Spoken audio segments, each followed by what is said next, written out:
ఇప్పుడు ఎవిస్ హాస్పిటల్ని సంప్రదించండి. స్కానింగ్ కూడా ఫ్రీగా చేస్తున్నారు. Avis hospitals.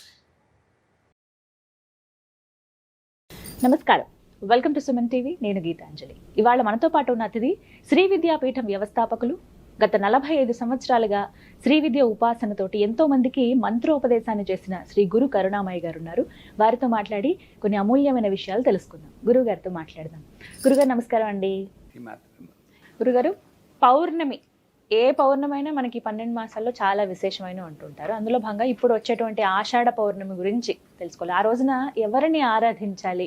గురు పౌర్ణమి అంటూ ఉంటారు. అంటే గురువుకు పూజ చేస్తే సరిపోతుందా, అమ్మవారికి కూడా పూజ చేయాలా, అయ్యవారికి చేయాలా, ఇలా ఎన్నో సందేహాలు ఉన్నాయి. అసలు ఆషాఢ పౌర్ణిమ విశిష్టత చెప్పండి ముందుగా.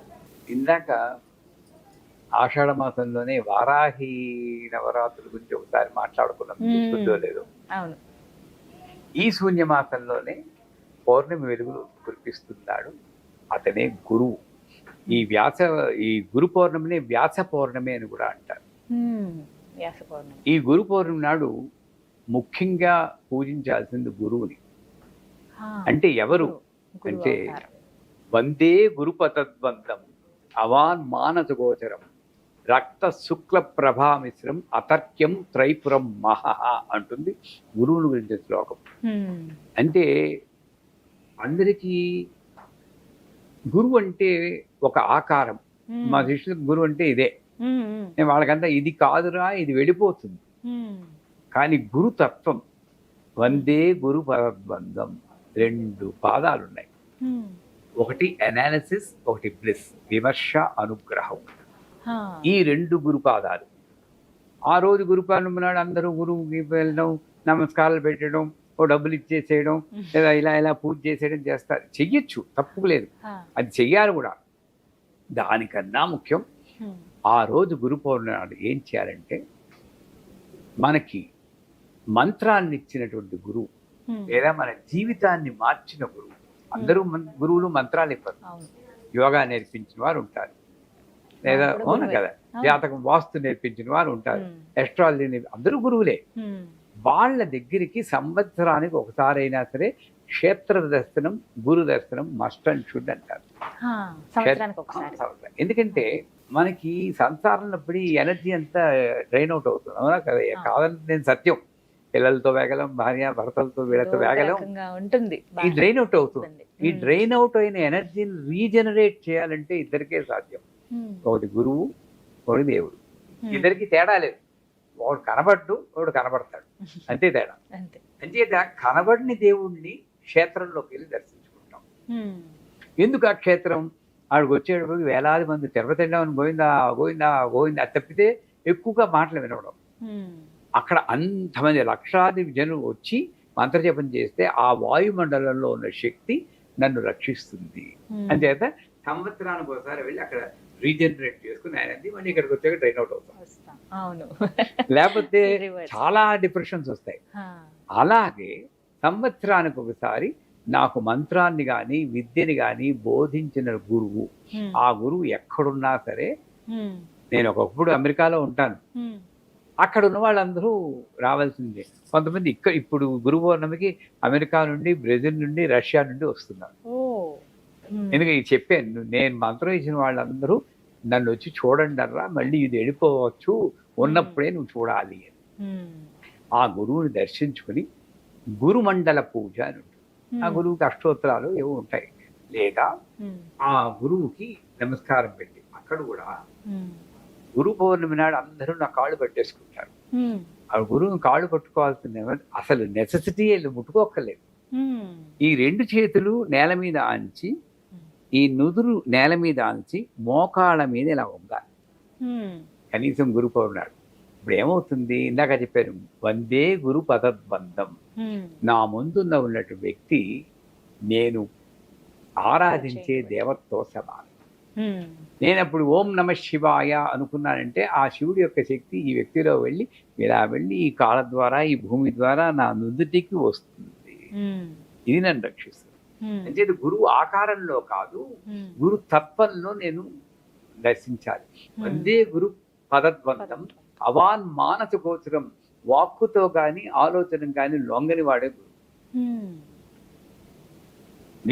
నువ్వు ఎన్ని చెప్పు గురువుని నువ్వు కొలవలేవు.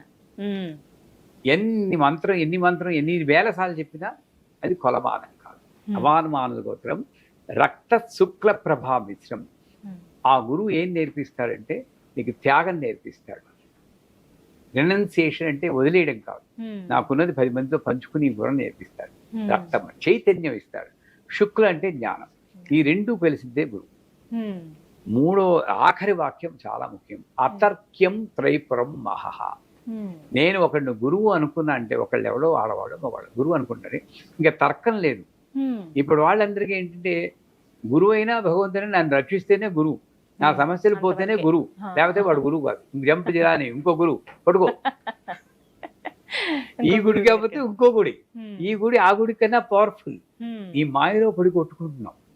కానీ నేను ఒకళ్ళని నమ్ముకుంటే నా జీవితం అక్కడే. నా గురువు అంతే. ఆ గురువు అమృతానంద సరస్వతి వారే నాద సరస్వతి వారు నా గురువు అంతే. రక్షించేడా రక్షించలేని బుర్ర ఉపయోగించి ఆలోచిస్తే ఆయన గురు మంత్రం ఇవ్వడమే రక్షణ. అలా అనుకుని అతర్క్యం త్రైబ్రహ్మ, అంత సర్వస్య శరణాగతి ఉండాలి. అందుకే ఓషో ఒకసారి చెప్తాడు, మీరు నాకు సరెండర్ అవ్వండి నేను రక్షిస్తానన్నాడు. నెక్స్ట్ డే మీరు నన్ను సరెండర్ అయినా కూడా నేను చేసేది ఏమి ఇంకేం లేదు, నా పని అయిపోయింది అన్నాడు. ఈ వింటున్న ఒక అమెరికన్ కోపం వచ్చింది. ఏమైనా ఎంత గురువు అయినా మీరు చెప్పడానికి లిమిట్ ఉంది, నిన్నే కదా రక్షిస్తా అన్నారు, ఇవాళ రక్షించలేదన్నారు. ఈ గురు పౌర్ణమి నాడు అందరూ తెలుసుకోవాల్సింది ఏంటంటే సరెండర్ అంటే నువ్వు అనేది లేకుండా సరెండర్ అవ్వాలి. ఆ నువ్వు లేకపోతే ఇంకా నేను నిన్ను రక్షించడం ఎక్కడుంది ఆయన, నువ్వు సరెండర్ అయిపోతే నువ్వు ఉండవు కదా, ఇంకా రక్షించడం లేదంట. అంతలాగా సరెండర్ అయ్యి ఆ గురువుని పూజించి 2 రకాలుగా గురువుని పూజించాలి. ఒకటి మంత్రం ద్వారా చేస్తారు ఆ రోజు, కానీ బయటకు వచ్చాక గురువు ఏం నేర్పించాడో. ఇప్పుడు నేను ఈ స్టూడియోకి వచ్చి ఇవన్నీ ఎందుకు నేర్పిస్తున్నాను, గురువు నాకు చెప్పాడు ప్రపంచమంతా చుట్టి ఈ విద్యని అందరికీ చెప్పును ఆయన. అలా గురువు బతుకుతాడు. ఆయన వెళ్ళిపోయినా ఈ విద్య ద్వారా బతుకుతూ ఉంటాడు. అలా గురువుని నిలపగలిగి అందరికీ ఆ విద్యను బోధిస్తూ ఆ తత్వాన్ని అందరికీ పంచుతూ ఉంటే అది నిజమైనటువంటి గురుసేవ. అది చేయగలిగితే గురు పాదుకలను ఉంటాయి, ఆ పాదుకలను పెట్టుకుని ఆ పాదుకల్లో కూడా చెక్క ముక్కలలాగా ఊహించకుండా గురుపాదాల్లో ఊహించిన ఇది ఒకటి విమర్శ. విమర్శ అంటే ఏంటి, ప్రపంచాన్ని విమర్శించడం కాదు, ఆత్మ విమర్శ, సెల్ఫ్. అందుకే ఎప్పుడు కూడా నేను పడుకోబోయే ముందు ఈ రోజు ఏం చేశాను, మంచి పని చేశానా లేదా, లేకపోతే వేస్ట్. ఆ విమర్శ చేసుకోవడం ఒకటి గురుపాదుకం. రెండోది అనుగ్రహం. నాకు ఎలా ఉన్నా సరే, వెనుక నొప్పి వచ్చినా సరే అది అనుగ్రహమే, ఎందుకంటే పడిపోలేదు పూర్తిగా, ఈ నొప్పితో పోయింది. అలా అనుకుని ఏది వచ్చినా సరే నా జీవితంలో అనుగ్రహం అనుకోకపోతే ఈ 2 భావనలే నిత్య గురు పూజ.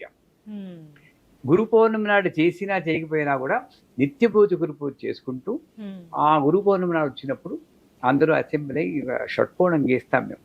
ఆ షట్కోణం అంటే ఎక్కడుంది, స్వాదిష్టాన చక్రం.